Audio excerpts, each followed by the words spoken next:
Good morning, Shruti. Just imagine for a while that you have been working on this particular presentation with so many ideas in your mind, and it's your important day at office. Because you'll be presenting your ideas to all the stakeholders out there. And you're super confident that your ideas would be accepted because you have worked so hard for 1 month. And confidently, you enter the meeting room. As you enter the meeting room and the projector starts and you start giving out ideas after ideas in that presentation, you feel like you have conquered the audience. You can see that look of approval in their eyes. You know that you have emerged as a winner. Except that one person. That one person in the corner who is looking at you with steely gaze all the while. And you know there's something fishy out there. And he's the troublemaker. So as soon as the presentation ends, there starts the question and answer session. And this person whom you've been suspicious about starts up and starts criticizing about every idea that you have presented. He starts saying that your ideas are mediocre, they are not going to work out, and they are not going to produce any result. What would you do? What would you do in such a situation? Any idea? Toastmaster of the day, fellow Toastmasters and guests, verbal criticisms. We face them all the while in our lives, sometimes in professional lives, sometimes in personal lives.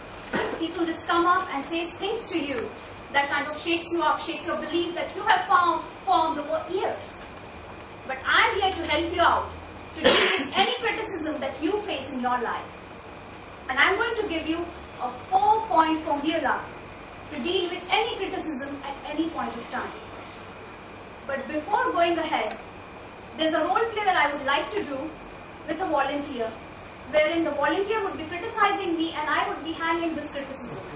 And post that, I'll give out the formula to you. So is it okay? For that, I need a volunteer. Kriti, can I have you? She's too sweet here. She wanted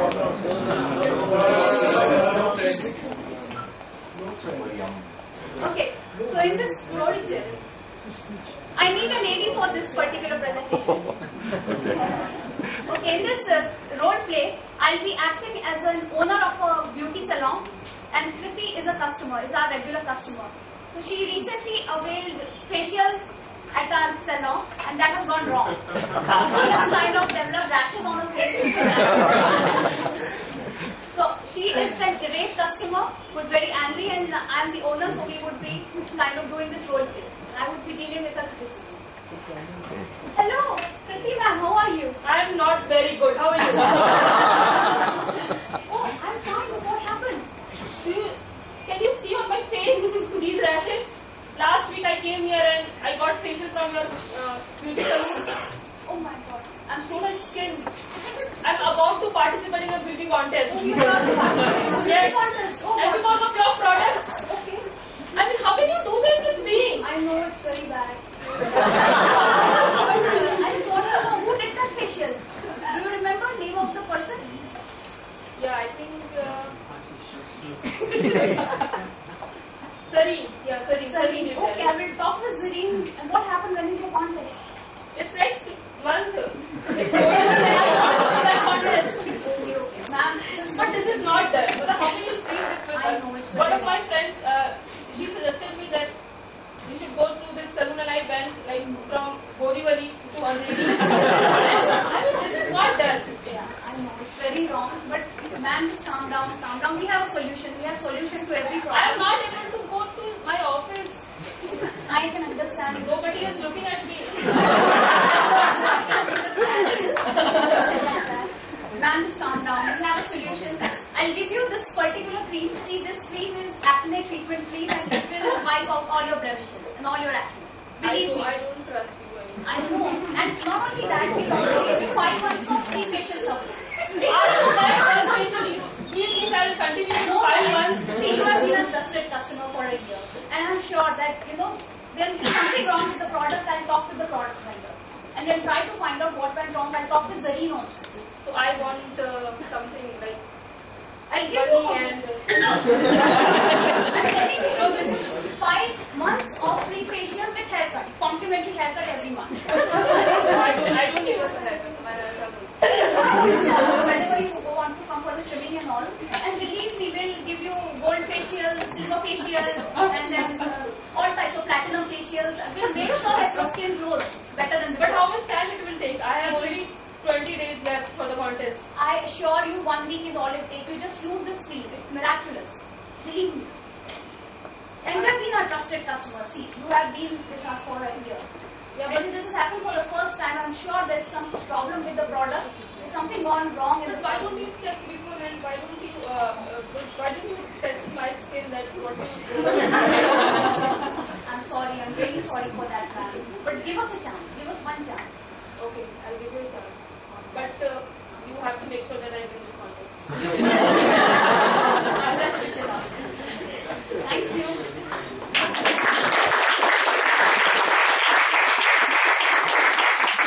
So Kriti was an irate customer, was not happy with the services of our beauty salon, and I tried to deal with this verbal criticism. So how did I deal with it? I'm going to present a 4-point formula for that. And here it starts. That formula that I'm going to present to you is known as CROP. C-R-O-P, CROP. Let's start with what C stands for. C stands for stay calm, stay cool, stay composed. And then what happens that when somebody criticizes you, you have a self-image of yourself. You know, there are beliefs in your mind that you have formed over years. Let's say you think of yourself that I'm a very honest person. And then somebody comes and says straight on your face, you're a dishonest person. That kind of shakes up your belief, and your brain starts working in the fight or flight mode. You become angry at the moment. Your blood rises to your face, your heart starts pounding faster, and you feel like punching that person. Don't you? It happens with all.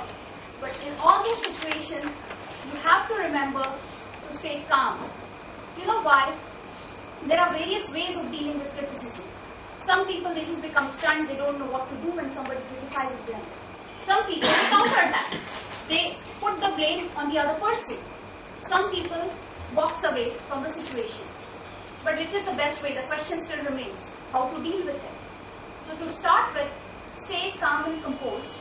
And if that doesn't work, take deep breaths. That really helps.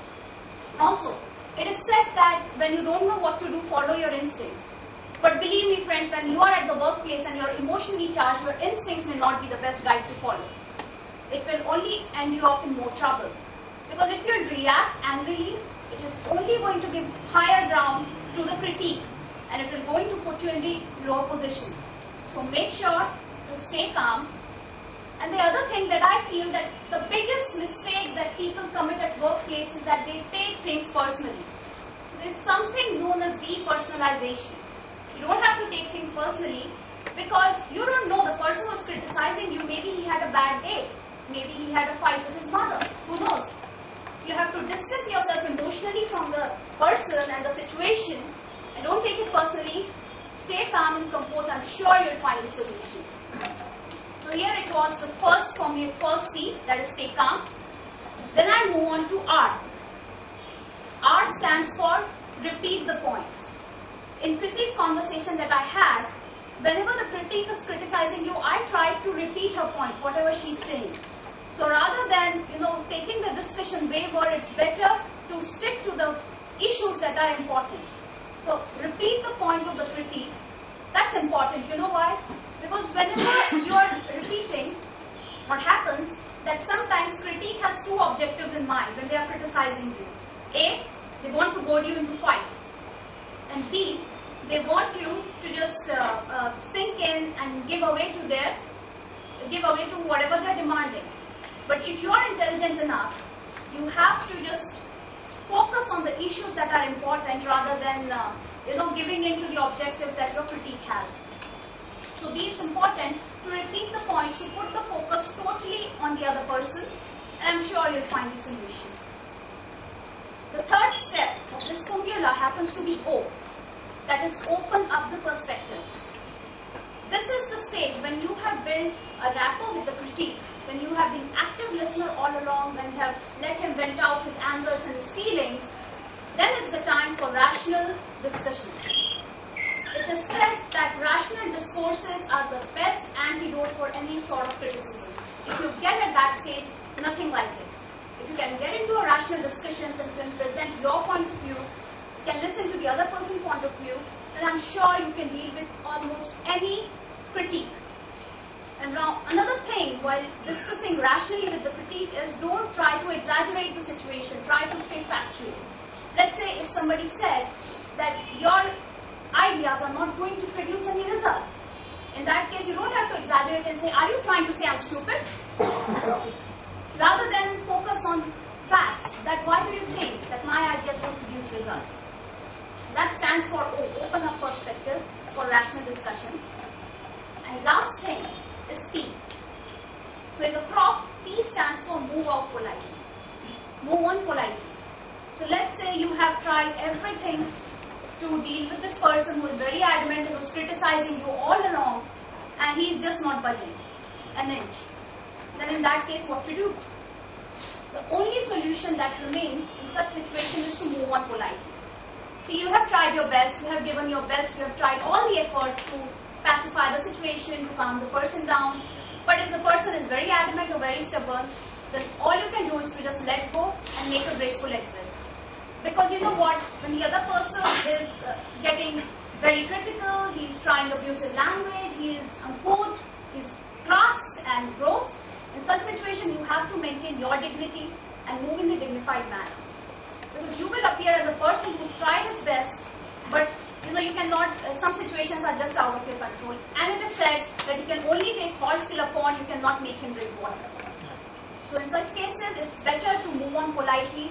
Maybe at a later point of time, strike a discussion again. But this was a 4-point formula. CROP. C stands for stay calm.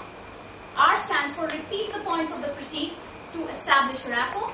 O is to open a perspective, and P is to make a graceful exit or move on politely.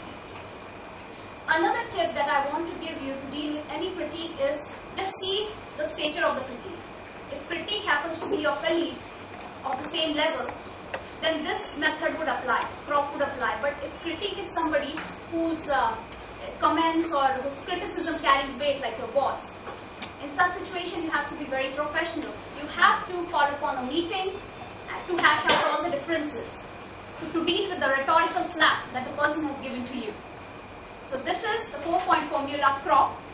I'm sure that if you will follow this, you can deal with almost any criticism that comes across your way. Over to you, Toastmasters.